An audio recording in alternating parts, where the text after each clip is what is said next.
Welcome to one of our panel discussions.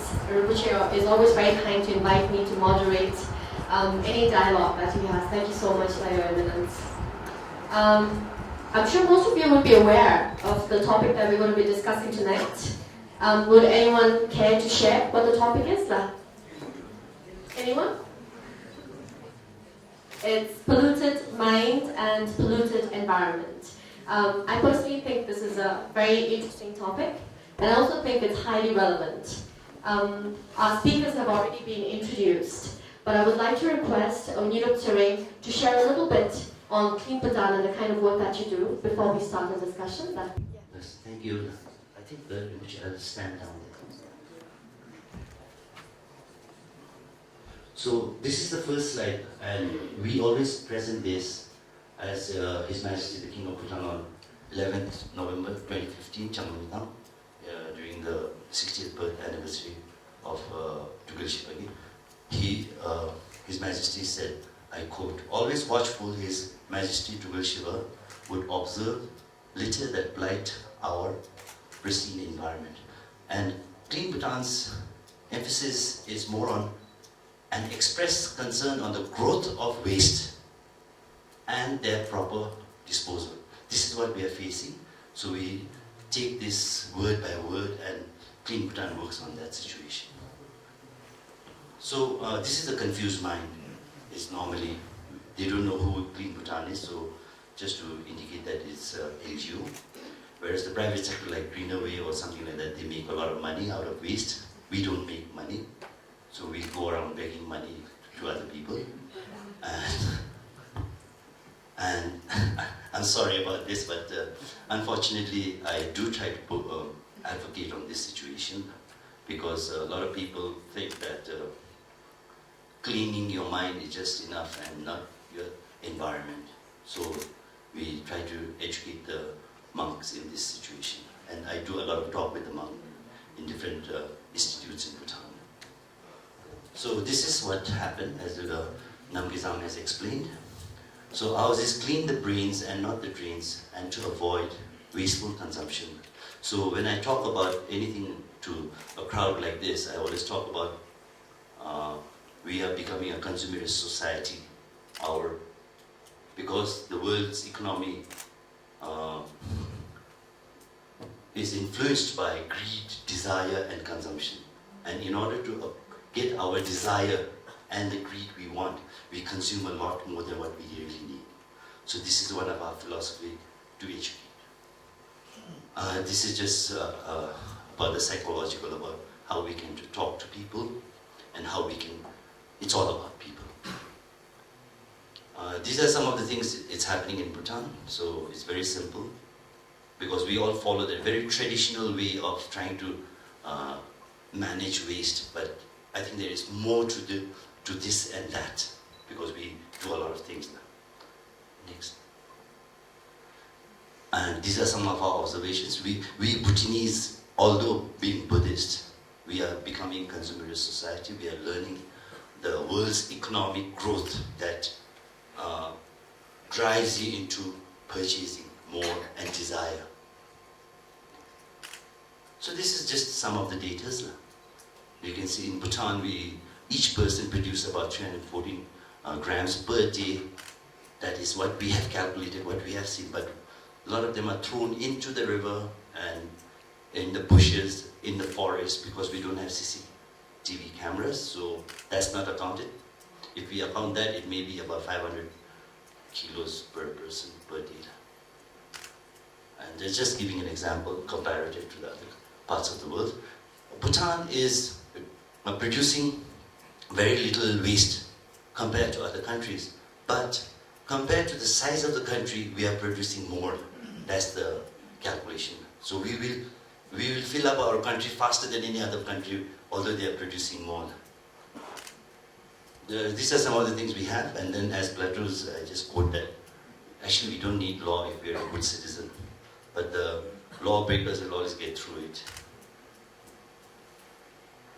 Oh yeah, this is one of the best. Everybody tells me to educate the school children when they're young. Teach everybody when they're young, they will inculcate. But that's not the reality in Bhutan, because went to 125 schools and talked to all the students and asked them, do you know about waste? They all no. So it's the tragedy of the commons. That's where it doesn't belong to them. Home belongs to them, school belongs to them, but it's in the town that they throw the waste. So it's the littering part. Ideal scenario, government and the people should be talking, but this is the scenario we miscommunicate with each other. We just slip our tongues. And then our problem, the main problem with the Bhutanese, or even in human, any part of the world, we love to blame each other. I didn't do that. Must be my neighbor. Or no, the other guy did it. I do my waste management properly. I segregate everything.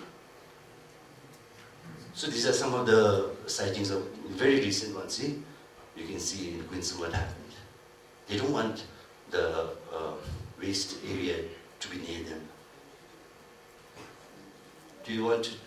Who wants the change? Everybody wants, but nobody wants to be the change. And that's the problem. Anyway, even in the world, other parts of the country, I visited like Australia and all this, and had an interview with them, and I found out it is the truth. We are all human beings after all. So people, inner mind, you want to change, but outer you don't want to show. But a lot of things happen outside, and then you don't do it inside. And this is the famous one. We all love to talk about the problems and issues, but nobody wants to implement it. As His Majesty, I just quote that again. We are very good planners. We talk in the parliament, we talk in the stakeholders meeting, but as soon as we go out of here, now you'll forget about waste, what I talked about. You'll say, oh, it'll happen. Never mind. These are some, you can just flip through that. Some of the issues. Just one. Everybody wants a dustbin. Every step they take. And that is very common. Bhutanese have the biggest pouch here, we pop it. We still can't keep a small wrapper also. So they want. But I was wondering, like, even the people who has lovely car, they like to throw it out of their window. And I can't keep a dustbin right outside their window. And it would make a lot of noise, I think, in that case, you know. And these are some of the situations. I love my car. I love it clean inside, but I don't mind what happens to the rest of the world. So,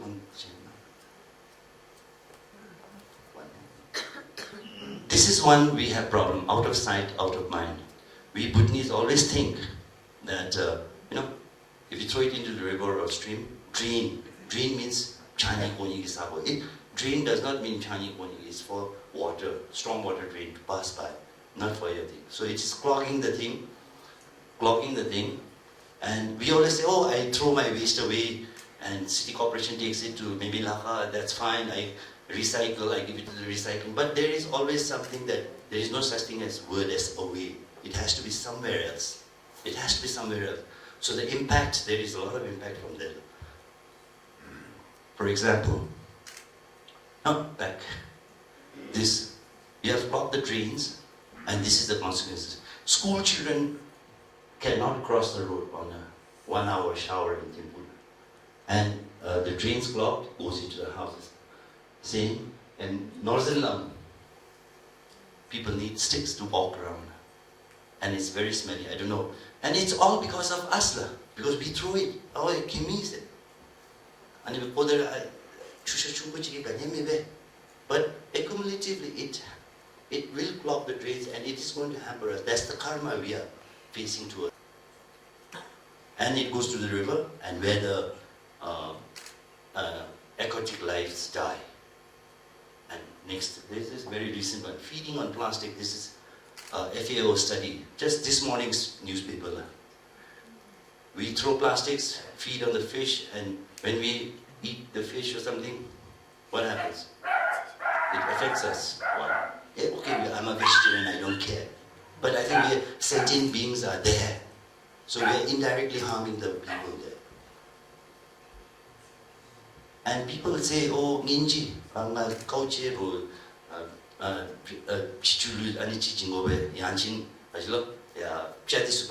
talking. No, la. We are changing the behaviors of the wildlife, and that's going to happen, impact on us. And then everybody says, we send it to Mimilaka. But 16 years down the line, this is what happened to Mimilaka. This is a lichet, it's called lichet, and it's highly toxic. And in Bhutan, we have 20 zongkoks that have landfills, and 20 zongkoks will have 20 water resources polluted. And it's highly toxic. Then your next baby could be like deformed or something like that. Let me be honest with that. That's the reality. So if we don't reduce our waste from the source, that's why I say consumerism. Let's not be consumerist society.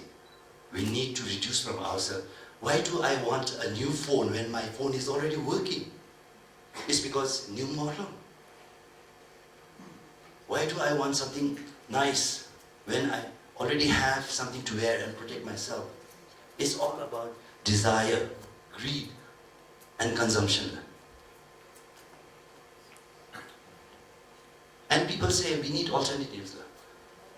That's the baby diaper. Okay? And I say we don't need alternatives. We have our traditional way of using the chudis. And people say, oh, when you go for shopping, you need alternative bags. No, you should carry your own bags to buy your own shopping. So these are some of the things we don't need alternatives. Few years ago, we worked tremendously on all these occasions. And this was what people like to hide because they feel shy of their trash. Okay. And the next, it is achievable. This is just recent event that happened in Clock Tower, and they have kept it clean after that. And we have been monitoring, they have been keeping it clean. So it is possible. You know who throws? It is us, and especially the school children and college students. Because when they are in school, they fear their teachers. Teacher gila bajin tamal too much long time kiong and he mark tok chao. China juachin pam gilong. Te panalu they were put down. So we are willing to change. See, you can see people trying to do the things now. So these are something we are willing to change. But where is the problem? We see a lot of problem now. Next. I don't want to talk about Clean Bhutan, what we do. We can, if we join hands. That's one thing we can do now. This was for the day soups, but it also is relevant to us. What we do with the day soup, one more clip. As a day soup, we have 2,500 day soups as member of Clean Bhutan. And we say, I don't want you to clean up, do any cleanup campaigns, please. But I want you to educate your family, and 4 of them, or relatives, or your friends, or your neighbors. That's it. It's a rolling effect, dominoes effect to educate them. So we can monitor each other. That's if you love your country, please keep it clean. I know, because a lot of us Bhutanese go to Australia to become a janitor, you know. But here you don't want to do it because, I don't know why.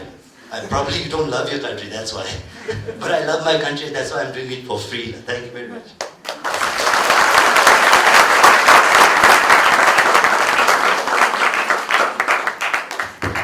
Thank you so much, Onyedok. I think now quite a few of us are aware of what Clean Bhutan does and what Clean Bhutan is.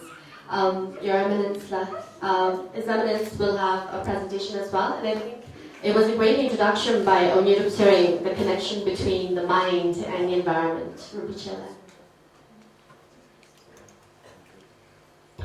Thank you, Sir Mutula. It was very enlightening what I've learned here, and also Mandala for moderating. Actually, I think Mutula has already talked about what I was going to say, consumerism and desire. I really don't have much to say, but I was just thinking that why do we pollute? Why do we pollute? Why don't we take care of our environment? So I was thinking that maybe you all can reflect. Maybe it's because we don't really appreciate what we have. For example, until now, in a way, we didn't need to appreciate it because it is not our hard work to put on clean in some way.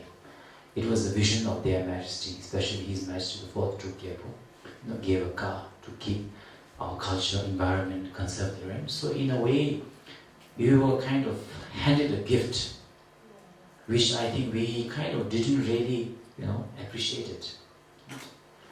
But now democracy means your parents are stepping back and letting the children, kind of take the responsibility.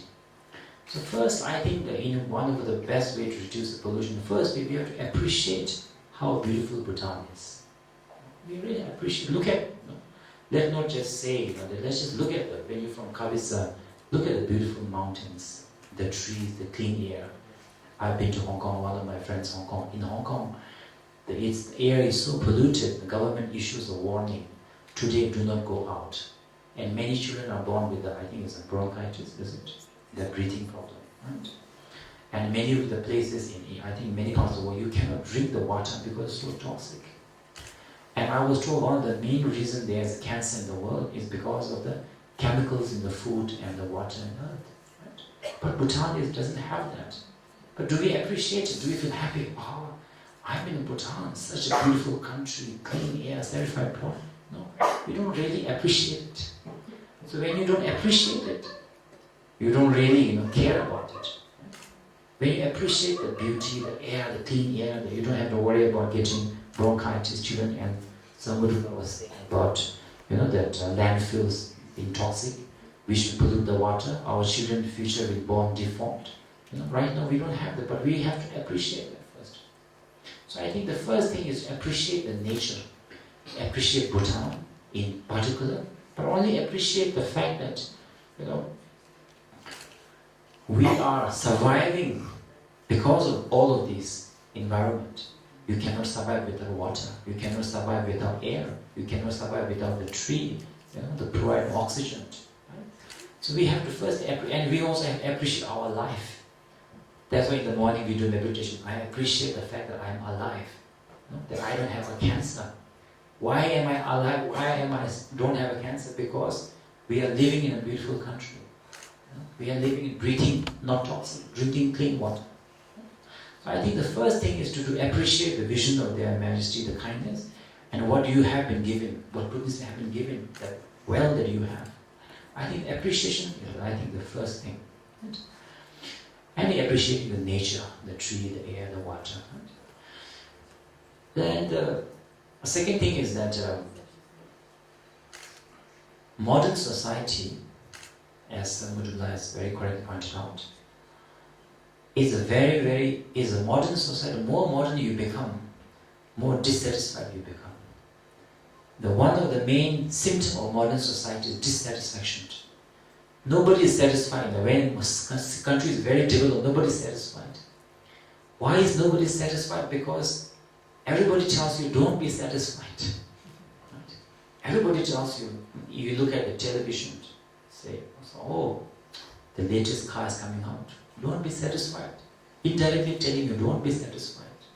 Shah Rukh Khan is drinking Coca, or Salman Khan is drinking Coca-Cola, Salman Khan is telling you, don't be satisfied with your water. Even though sometimes I find it funny that we are buying mineral water in bottle, right? Even though Bhutan is supposed to be the mountain spring water. What we are drinking is mineral water, yet we have to buy, I don't know made from where. Even though we are walking in like Singhil Zone, it's so clean, it's so pristine, yet we are carrying plastic bottle. And we remember check, some might say that Evian is supposed to be from the Swiss mountain. Why is Swiss mountain water better than Bhutan mountain? What? No logic. But it is said like that because somehow or other, modern society, the business, everything indirectly or directly tells you that you are not good enough. Your latest phone is not good enough. You must get the notice or you are nobody. You must have 10 shoes or you are nobody. Right? And when we were in the journalism, right? We were telling you, journalist conference. Even when we, for example, simple thing is, one of the journalists, I don't need to mention name, but his wife has, I think, liver failure. So his son is donating 70% of his liver to his mother. Right? But nobody, I was thinking, why don't the journalists cover that? And instead of saying this son is bad, this son did this, that, or did some stabbing, this, killed this, why can't we show that Bhutanese youth are doing like giving life back to the mother? That will inspire the younger generation. Right? And when we compare our son also, parents should come, we should not talk about, where's your son? Oh, Woodstock, oh really? I want to send also. Mine is Switzerland. Rather, we should compare ourselves. My son donated his kidney to him. My son is doing the clean environment, social service. These are the values that we should promote, respect. Everybody, what the society values and respect, we all copy. So that's why I think that, anyway,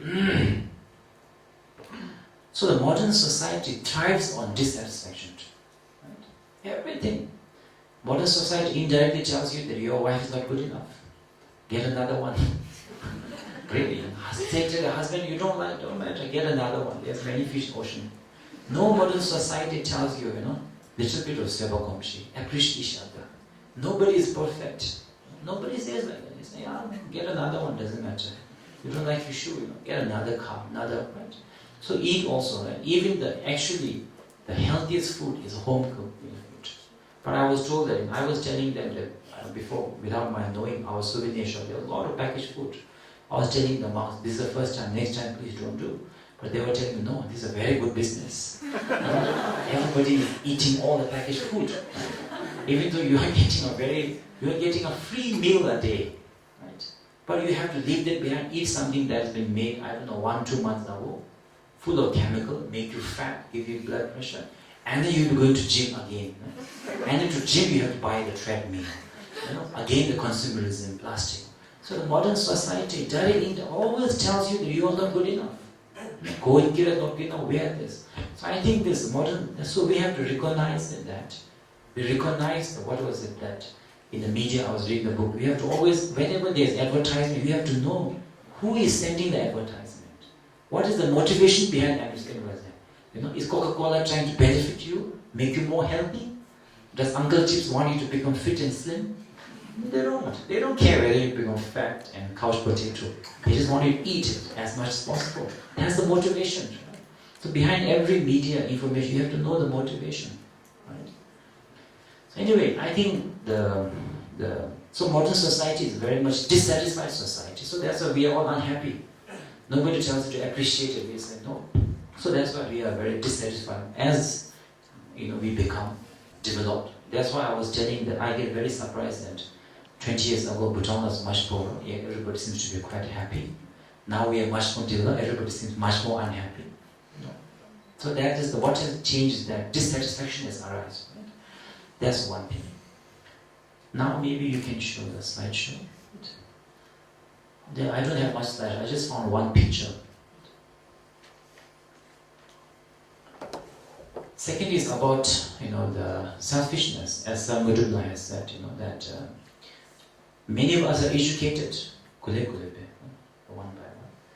So many of us are educated about the environment. It's not good. But as I was saying yesterday or something, we don't really believe in the inner inequality. Between me and others, I am more important. Just as long as I can drink a water bottle, I don't care what is happening to. But we have to know the karma of the pollution. I was reading that every year 1 million animals die due to plastic pollution. And even when plastics are thrown in the sun, sometimes it can disintegrate into microfiber. It doesn't really, biodegrade. And that is consumed by fish. And fish become toxic. Many lives are going extinct. So every year, because of our pollution, 1 million animals are dying. And you can see, and this is from indirect, from directly also we can see, right? You can see the seal, you can see the I think there was birds, right, where they consume it, the cows consume it. Sometimes they have beaks, they're trapped. When they open up the stomach of the bird, they find it filled with the plastics, and they couldn't digest, so they die. So like Samguru said, when you throw the waste from it doesn't disappear, it goes somewhere. And most of the waste end up in the ocean. I don't know much, Samguru will know, but I know that I read that there is a certain part of Atlantic and ocean. The entire ocean, I think bigger than India, is covered with the plastic. So that means, that whole ocean covered, sun's ray cannot go to, cannot penetrate. Even if it goes, probably is through the chemicals, I don't know. So we have to ask ourselves, right? I believe in the legend. I believe that giving life to others gives me long life. Causing the life, short life to others brings me short life. What kind of karma am I going to have? Right? So I will say that, from my point of view, more than me, I would say a person like Samguru is a true Buddhist practitioner. I have, that's why I requested a few after 2 or 3 days, Samguru is organizing cleaning campaign in that here. I was thinking of requesting if all of you can, some of you can distribute some bags so people don't use plastic. Some will educate them. And some of you can show by example picking up the plastics. Not that if you can clean entire trash, put at least the non-biodegradable ones. And give it to the municipality. I think Samguru is arranging all of that. And I myself, I don't know whether I can go there after I do some work, but I have done some, cleaning, plastic cleaning. And I would very honestly experience, I didn't like it. Because my teacher was doing it, his one Gyalwa was doing it. I think you are going to see the movie tomorrow. I did it because my teacher, but I didn't like it. Because I thought I didn't throw it. Why should I pick up somebody else's rubbish? I felt like that. Honestly, I did. But I did it because my teachers are doing it. Right? So as I picked up it, I realized that actually every time you throw away, you are practicing selfishness. You are saying, I don't care. It harms the sentient being, I don't care. It's equal to drink a dipper. And every time you pick up, it is not about cleaning others' plastic or who threw it, it's saving a life of another sentient being. Saving the environment, benefiting sentient beings. So I will say that every time you go plastic, it's not about picking up who threw it, but you are developing your own selflessness, your compassion. So every time you pick up, I would say it's equivalent to saying, oh, mani padme one time. Because I always say, what do you think really makes Buddha happy?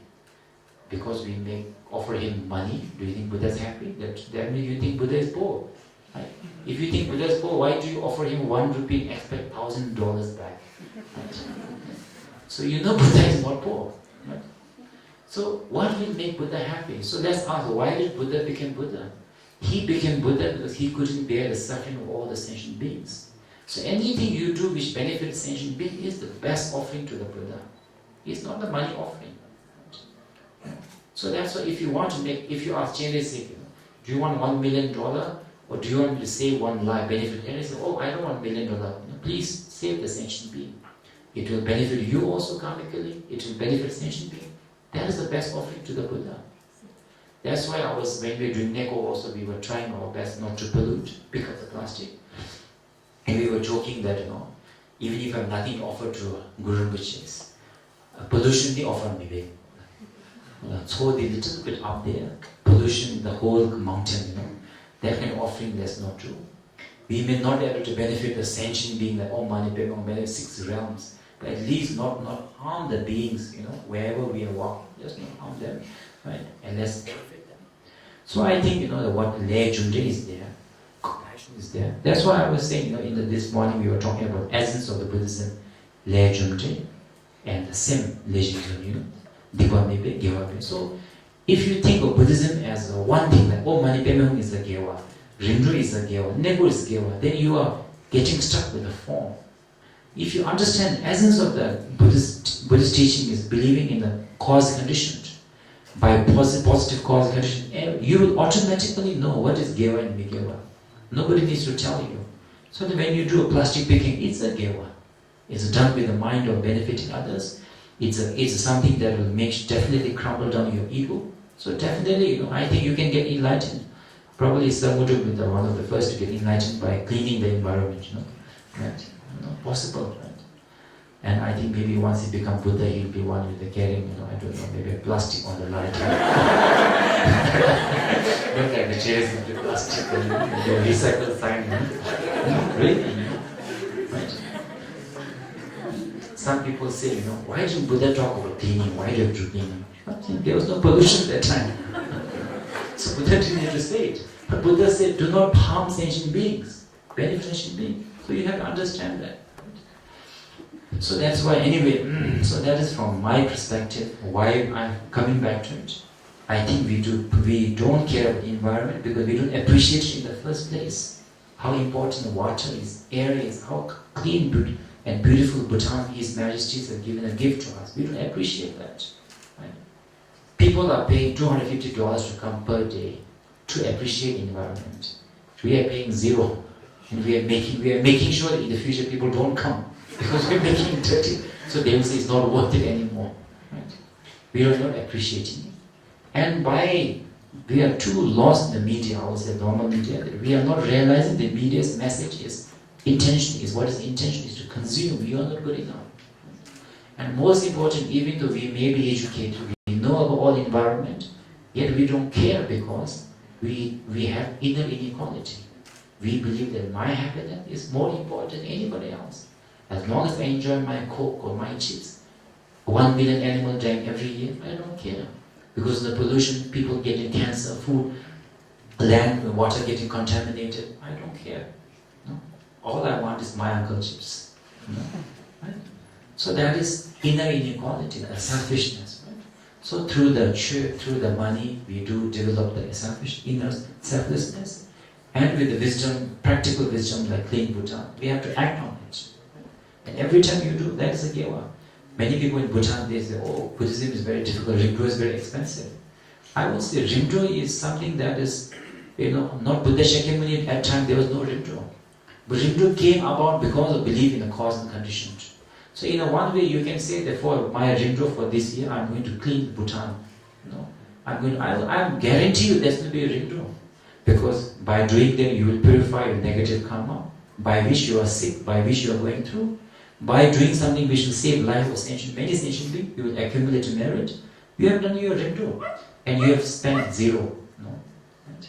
So that's why Buddhism is expensive, because it has become mixed with the culture and the party, having food, getting together, mixed together, and then it becomes expensive. It's not because you understood, it's because we misunderstood the essence of Dharma. Thank you.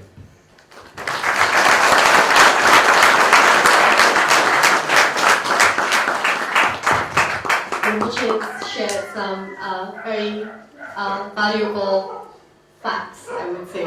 I'm noting them down so I can share them later on social media, Rinpoche, since this is not being broadcast live.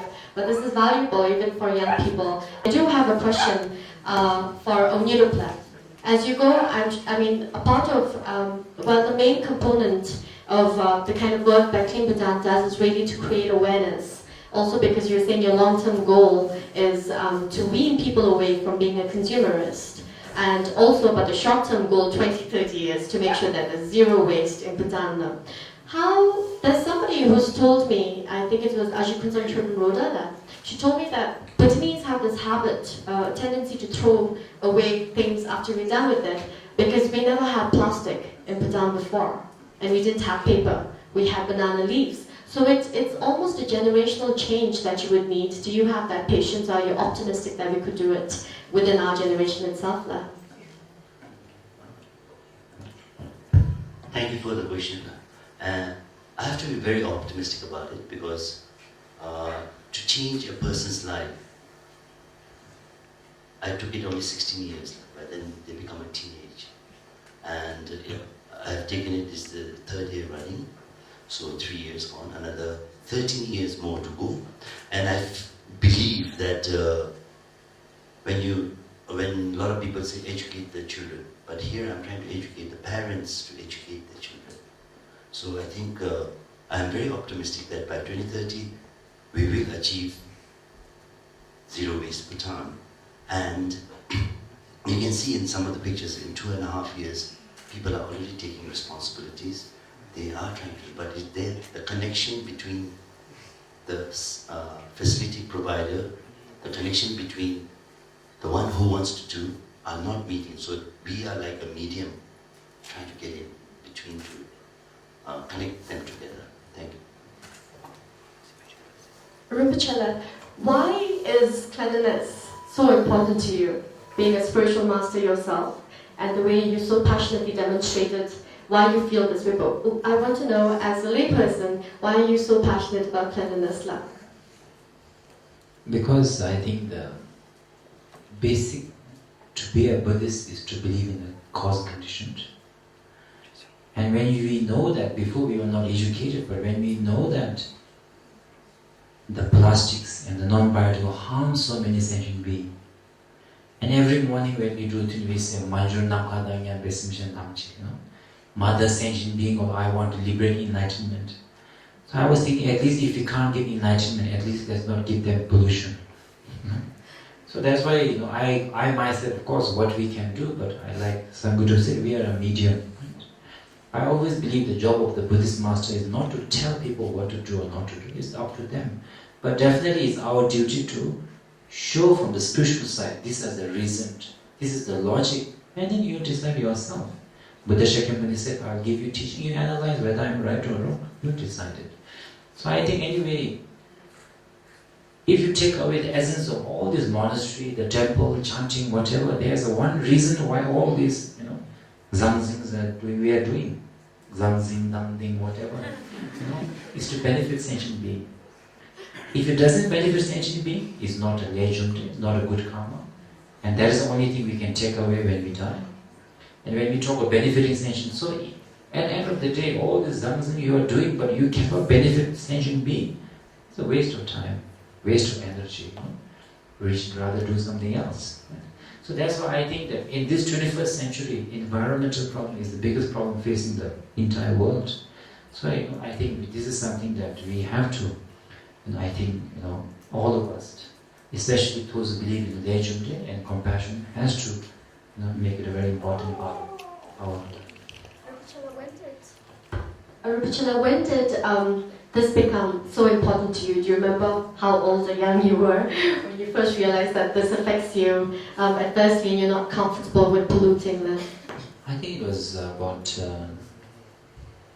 more than 7-8 years ago, especially since we started doing the Padayatra. At that time I realized it. Before I didn't used to realize it.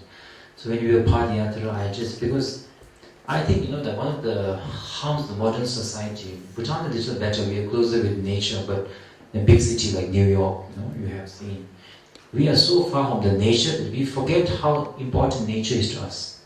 For example, we kind of might feel that, where does water come from? It's come from, Royal Bhutan. Actually, it doesn't come from Royal Bhutan, it comes from the mountain. Right? So if you pollute the river, Royal Bhutan cannot give us water anymore. Right? So you become distant. So you go to, we have this idea that where does the rice come from supermarket. Rather understand it comes from agriculture, land, how important. So when we did the Padayatra, that time, first thing that I realized was because for 1 month, firstly I'm also consumerism. So that's why my teacher was very skillful, They allowed me, all of us, to take as much stuff as we want. My teacher never said you can bring this much, this much. But one condition, you have to carry it yourself. So then I was carrying a huge bag. I even had a letter pad, pen, everything in my Padayatra. And since I had to carry it, was so heavy, and I was busy giving it to people. And nobody wanted it. They also don't want to carry it. They realize that when you have to carry, you only want 2 change of clothes, and that's enough. We don't need, this is all want. So that's why at that time I realized that there is a difference between want and need. Want is unlimited. Needs are very small.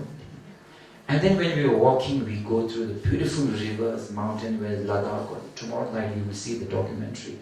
And we realized how important to preserve this beauty.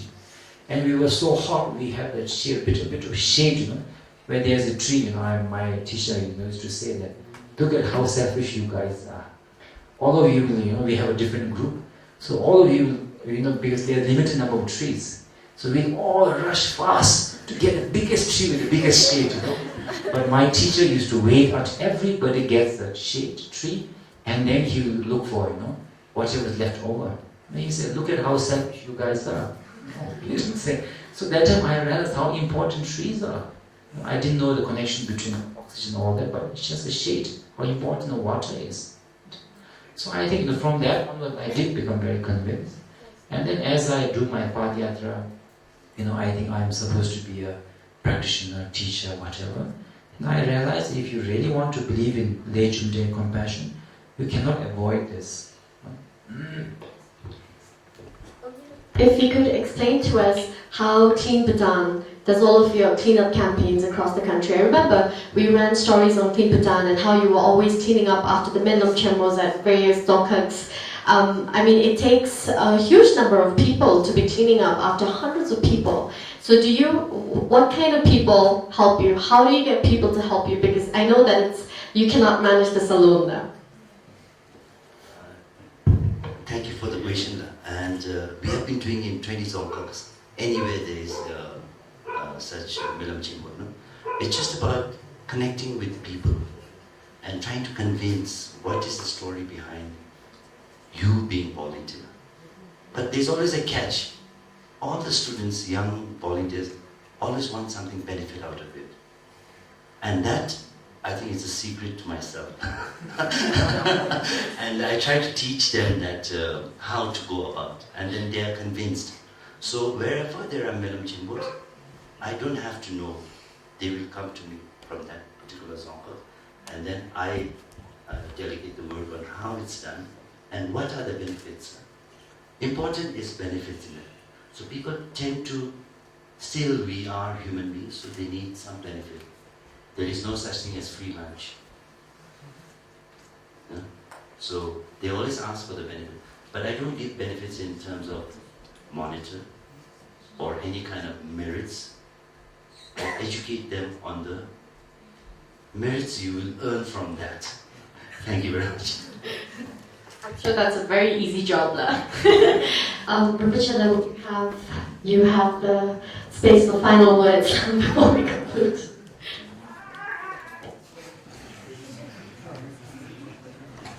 I just want to thank everyone and Druk for a very enlightening thing. And I feel that when we say society, it looks very kind of vague thing. But basically society means us. If you take away us, there is no society. So government officials are society, non-shops are society, we are all society. So I think to tackle any problem, whether it's environment, anything, I think government should also, I'm sure government is doing, I have no idea of how government works. I'm sure government also must be controlling, for example, plastic products, packaged foods coming from India or whatever. I'm sure government must be doing, or promoting alternative uncle chips, maybe packed in paper, maybe tissue, I don't know, maybe recycled tissue, whatever. I hope, where there's entrepreneurs, I was saying also, you businessman, you can be a Chashu Sempa businessman. If you do such kind of things, right? You make money as well as benefit environment, and government can pass laws and things. And the NGOs, the lump shops also from our leisure department we can encourage. And I hope that most importantly, even if I can't say anybody else, at least I hope that my monks here have been invited here for a reason. So from now on, monks, the Giggle-Duda, the volunteers, the young GG volunteers, well, next year maybe we hope I will not see this here. We'll use filtered water or boiled water. And maybe in the shops also, maybe if not zero, at least less plastic things, packaged things, more healthy things. That is my request to, let not complain about what others are not doing, but let's talk what can I do, right? And that is tonight's effort is also because of that. Thank you very much.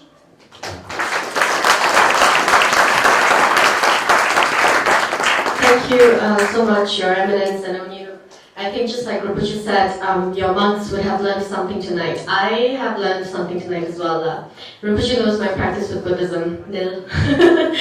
This is why he calls me his friend instead of a disciple. But really, I've never thought, I've always been annoyed by how much dirt we have in Thimphu and in Bhutan, and always make a conscious effort to pick up after people. Also sometimes without gloves, so I ended up with my first red eye after returning to Bhutan after cleaning up after somebody and not washing my hands. But then now I know that I can dedicate my action towards other sentient beings, that this is an act of selflessness. I never thought of it in that way before. So I want to thank Your Eminence for this knowledge that I will use and apply for the rest of my life. I'm sure it's the same for many of you who are here. I think it's your duty tonight, after tonight, to tell your friends that this isn't just cleaning up, but this is really about being selfless and helping another sentient being. I think it just gives so much meaning to our action. Thank you so much, and Omnido, good luck with all your work. If you need any social media help, I volunteer. I'll write your press release too after Tuesday. But thank you so much, Da. Thank you, Da.